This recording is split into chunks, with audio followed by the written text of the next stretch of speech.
Hi, welcome back to the Puppets of Spelhorst. I was just adding some of the photos or the drawings of some of my students have done. They look fabulous. We are getting to the end of our book. We are on chapter 28, and I was just looking over so many of the neat drawings that my students have done for me while we have been working on this story. And I'm getting excited about us thinking about making our own puppets. Chapter 28. The puppets were lined up side by side on the mantel. The party was over, long over. Martha and Emma were asleep. The blue room was dark, but dawn was coming. So here is a picture of them on the mantel, just sitting there. They've performed in their play, and now they're just sitting there. Outside the windows, the outlines of the bare branches of trees were just visible. The king's crown was again upon his head, and the wizard's cap was beside him. I blessed them all, said the king. Everyone in the audience, I blessed. It is quite a kingly thing to do, to bless. I uttered wise words, said the owl. They were not heeded, but I spoke them, and I flew across the stage. Could you sing the song again, said the king to the girl puppet. Which one, said the girl. I know three songs. I know the song about things that are not wanted. I know the song that Jane Twittem sang to herself, and I know the song that Jane and I sang together in the play. I am filled with songs. Sing them all, said the wolf, and then we can remember it all, everything that has happened to us. It's just as the man in the toy store said. So I wanted you to get a close up look at these puppets she's talking of. Said the boy, we were in a story together. Did you notice that my shadow was upon the wall? And the wolf, in her funny toothed voice, I was 10 feet tall, perhaps even taller. I wonder if there will be another one, said the girl. Another what? Said the boy. Another story, said the girl. There must be, said the boy. That must be the point of it, the purpose. We must contain stories upon stories, stories without end. The girl looked out the window at the outline of the trees, and she could see a few stars studded between the branches. Stories without end, watching them unfold, being a part of their unfolding. What a blessing that would be! Will you sing, please? Said the king. All the songs, said the owl.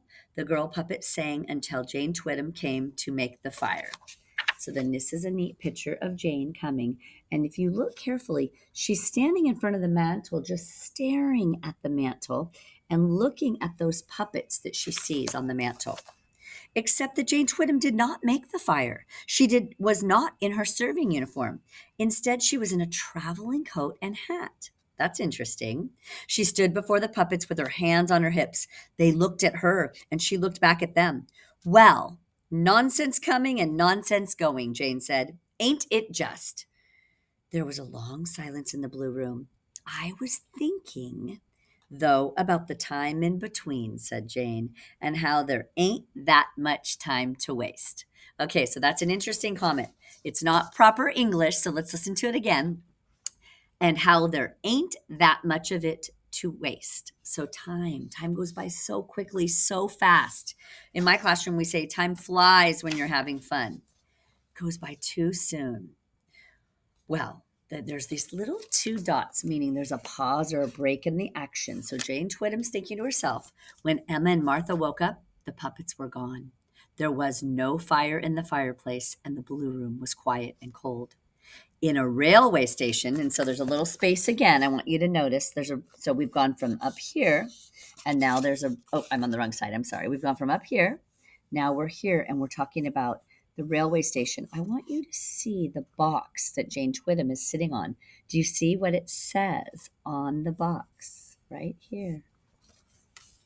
In the railway station, Jane Twittem sat waiting.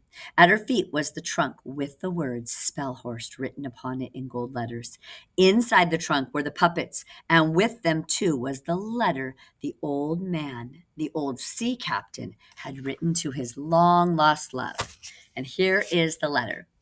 My dear Annalise, you will never read these words, but I feel compelled to write them nonetheless.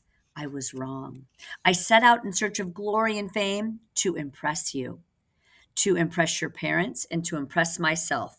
And at some point, I don't know when, I stopped looking up at the heavens in wonder, which is to say that I ceased to love. I regret, Annalise. Oh, how I regret. A train entered the station with a great rumble. Jane Twittem smiled. She stood. She looked down at the trunk.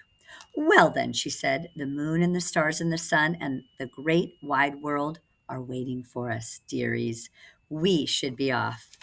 Who do you think she's talking to when she says we should be off? Is she talking to the puppets in the Spellhorst uh, box that's sitting underneath her? Is she thinking of all those puppets up on the mantle? I think so. All right, there's one more section left that we will read later. Thank you so much for tuning in for my reading teacher and listening to the Puppets of Spellhorst.